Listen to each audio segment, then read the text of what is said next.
साथ शिखा शर्मा। इस बुलेटिन में मेरे साथ मेरी सहयोगी श्वेता और प्रियंका भी रहने वाली हैं, लेकिन बुलेटिन की शुरुआत करेंगे बड़ी खबर के साथ। आपको बता दें कि यूपी में सिपाही भर्ती परीक्षा की नई तारीखें घोषित कर दी गई है। बड़ी खबर आपको बता रहे हैं 23, 24, 25 और 30 और 31 अगस्त को लिखित परीक्षा होगी। सिपाही के 60,244 पदों के लिए यह परीक्षा होनी है। पेपर लीक की वजह से परीक्षा रद्द कर दी गई थी। सीएम योगी ने 6 महीने के अंदर पेपर करवाने का वायदा किया था और आपको बता दें कि 2 पाली में यह परीक्षा होने वाली है। परीक्षा में शामिल होने वाले छात्रों को फ्री बस सेवा भी दी जाएगी। और अजय दुबे इस वक्त हैं ज्यादा जानकारी देने के लिए। अजय, ये तारीख तो घोषित कर दी गई है, अब आगे की प्रक्रिया सही हो, कोई उसमें फॉल्ट ना आए, इसके लिए क्या सतर्कता होगी? देखिए, इन परीक्षाओं के ट्रेल को पकड़ा जाए अगर, तो जब पहले अनाउंस की गई थी, परीक्षाएं हुई, परीक्षा देने के लिए बच्चे पूरे उत्तर प्रदेश के अलग अलग हिस्सों में ट्रेवल करके पहुंचे। ना केवल उत्तर प्रदेश, मध्य प्रदेश, हरियाणा, हिंदी पट्टी के तमाम राज्यों से बच्चे पहुंचे थे। परीक्षाएं लीक होने के बाद रद्द की जाती हैं और रद्द होने के बाद अब जब फिर से होने जा रही हैं तो जो कानूनी तौर पर ये लगातार सरकार की तरफ से अपना जो इकबाल है बार बार ऐलान करके बताया गया कि इसको लेकर सख्त कानून, कैबिनेट में भी इसको लेकर बात की गई। और अब जब ये परीक्षाएं कराने की तैयारी है तो ट्रांसपोर्टेशन को देखिए फ्री कर दिया गया है, क्योंकि पिछली बार जो यात्रा थी छात्रों की उसको लेकर काफी खफा थे। चुनाव में भी ये मुद्दा उठ के आया था, तो सरकार इन बार परीक्षाओं को बेहद फ्लुएंट तरीके से करवाना चाहती है और सबसे बड़ी चुनौती परीक्षा में पर्चा लीक होने की प्रक्रिया को रोकने की है। ठीक है अजय, जैसा कि योगी आदित्यनाथ ने वादा किया था उस वादे को ही 6 महीने के अंदर पूरा कर दिया है। आप हमारे साथ बने रहिए, एक और खबर के साथ आपके पास लौटेंगे। इसी बीच अपने दर्शकों को एक और बड़ी जानकारी देते हैं। उत्तर प्रदेश के बलिया से खबर मिल रही है जहां पर भ्रष्ट पुलिसकर्मियों पर सख्त एक्शन लिया गया है। हिरासत में 3 पुलिसकर्मी समेत 20 लोग लिए गए हैं। शराब, पशु, बालू तस्करों से वसूली करने का आरोप है। बिहार सीमा पर है बलिया का नरही थाना। एडीजी वाराणसी ने सादी वर्दी में छापा मारा। नरही थाने के एसओ का कैबिन सील हो चुका है। ये बड़ी खबर आपको बता रहे हैं। उत्तर प्रदेश के बलिया में भ्रष्ट पुलिस वालों पर एक्शन। और सीधा यहां से रुक करेंगे लोकसभा पर। पहुंचती है तो आप समय समय में कार्रवाई करते ही हैं, उसको आप सदन का कार्रवाई से बाहर निकलने के साथ साथ बाकी अध्यक्ष जी आपके पास पावर है, आपके पास अथॉरिटी है कि कोई भी सदस्य इस तरह का व्यवहार करेंगे तो उसके ऊपर में उचित कार्रवाई या उचित टिप्पणी करने का भी माननीय अध्यक्ष जी के पास अधिकार है। हम अपना सरकार की ओर से ये कहना चाहता हूँ कि मैं डिटेल में नहीं कह रहा हूं, मैं यहाँ सदन में नहीं था कल, मैं राज्यसभा में गए थे, जब आया तो ये घटना हुई। प्लीज पूरी बात बोलने दो उनको, पूरी बात बोलने, पूरी आप नहीं कर पाए क्योंकि मैं चाहता तो मैं डिफेंड कर सकता हूं या उसको मैं टिप्पणी नहीं कर रहा हूं। ओके, मैं टिप्पणी नहीं करना चाहता। मैं इसे इतना कह रहा हूं कि हमारा जो भी मेंबर को प्रोवोक कौन किया, किसने किया, बोला, मैं इसमें नहीं जा रहा हूं। मैं इतना ही कह रहा हूं कि अगर सदन के अंदर में उचित वक्तव्य नहीं दिया गया है तो उसको उचित कार्रवाई माननीय स्पीकर महोदय के पास है और उचित कार्रवाई माननीय स्पीकर जरूर करें।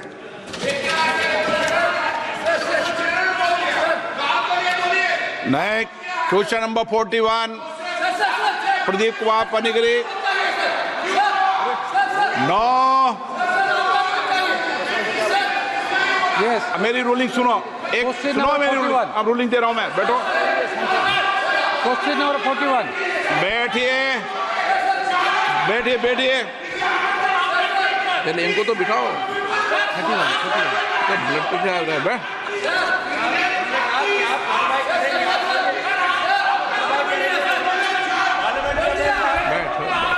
प्लीज बैठो, प्लीज प्लीज प्लीज प्लीज बैठिए बैठिए बैठिए बैठिए। 41। माननीय सदस्यगण, इस सदन की बहुत मर्यादा है, कुछ परंपराएं रही है, परपाटी रही है। हम सबका सौभाग्य है कि मैं 18वीं लोकसभा के अंदर जनता ने चुनकर भेजा है। मेरा सभी लोगों से आग्रह है, चाहे सत्ता पक्ष हो, चाहे प्रतिपक्ष हो या बीच के सदस्य हो, सभी माननीय सदस्य सदन के अंदर अपनी बात को कहें चर्चा में भाग लें, मर्यादा रखें, कोई ऐसी टिप्पणी न करें जो सदन की मर्यादाओं के अनुकूल नहीं है और संसदीय परंपराओं के अनुकूल भी है। हम और कोशिश करें इस सदन में उच्च कोटि की परंपरा बने, प्रपाठी बने, लोग चर्चा करें कि 18वीं लोकसभा के अंदर चुनने वाले माननीय सदस्यों ने इस सदन की गरिमा को बढ़ाया, मर्यादा को बढ़ाया, इसकी मर्यादा प्रतिष्ठा को बढ़ाया और दुनिया के अंदर भारत की संसद की जो लोकतंत्र में जिस तरह की प्रतिष्ठा है वैसी परंपरा बनी। मैं सभी माननीय सदस्यों से आग्रह करूंगा, ऐसे शब्द स्पंज तो हम कर ही देते हैं, लेकिन उसके साथ साथ आगे भविष्य में ऐसा कोई भी शब्द, ऐसा कोई भी बात न तो बैठे बैठे टिप्पणी करें, न अपने भाषण के अंदर टिप्पणी करें। एक और आग्रह करूंगा कि मैं फिर आपसे आग्रह करूंगा, कभी आसन से बहस और चुनौती देने का काम भी नहीं करें। मैं आपको पुनः आग्रह कहता हूं, और हम जितना आसन का, सदन की गरिमा रखेंगे, उतनी प्रतिष्ठा आप लोगों की भी अपने अपने क्षेत्र में बढ़ेगी कि संसद के अंदर बोलने वाले नहीं, मैंने कह दिया है और चेतावनी दे दी है भविष्य के लिए। मैंने जब सदन से कह दिया, फिर ऐसा नहीं है, मैंने आपको बता दिया, अब मैंने कह दिया, ठीक है।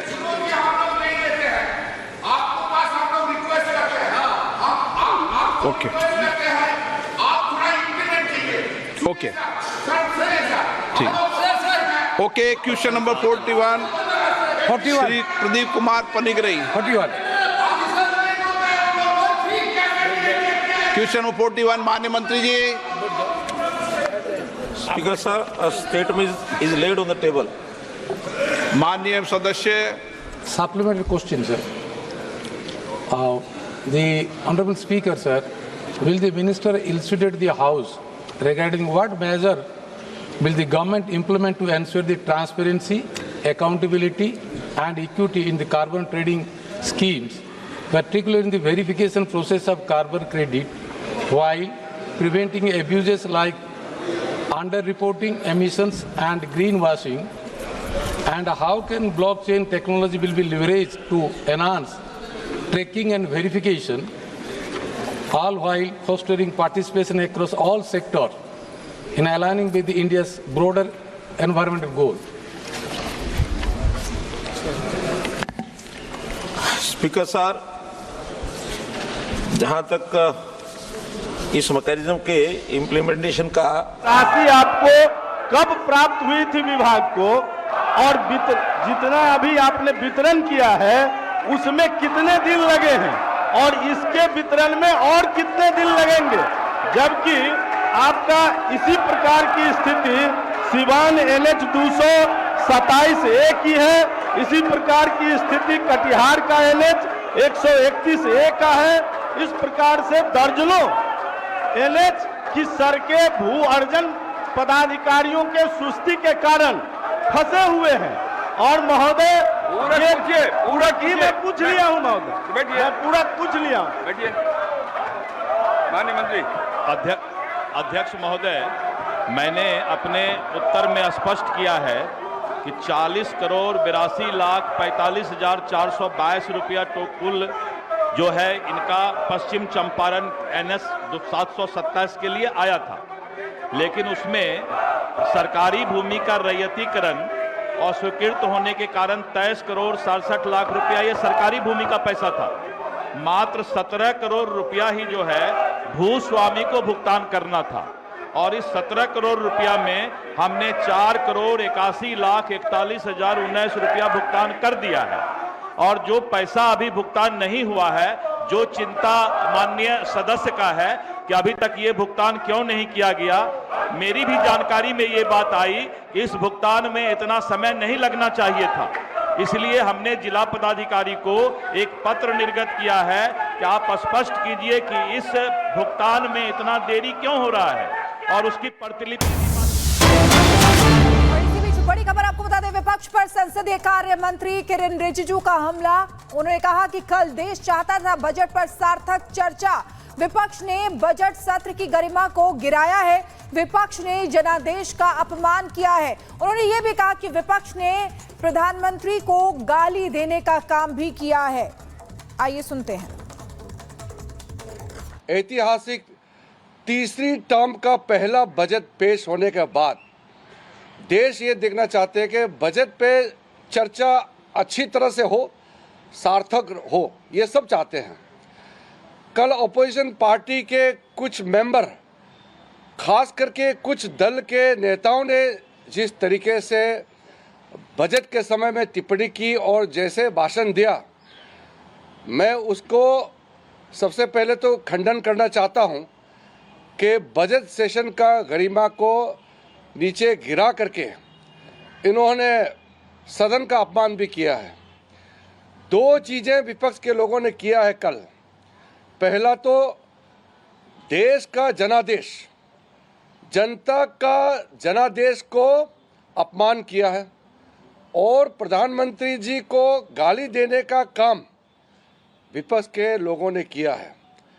विपक्ष के लोगों ने एक भी बजट में जो अच्छा प्रावधान है इसका बारे में जिक्र नहीं करते हुए सिर्फ गाली देने का काम किया है। लोकतंत्र में, दुनिया का सबसे बड़ा लोकतंत्र भारत का पार्लियामेंट में बजट के समय में बजट पे चर्चा नहीं करके राजनीतिक बात करके प्रधानमंत्री जी को गाली देने का काम करना, ये किसी को शोभा नहीं देते हैं। मैं पार्लियामेंट्री अफेयर्स मिनिस्टर होने के नाते फिर से अपील करता हूं कि बजट सेशन में बजट पे चर्चा होना चाहिए।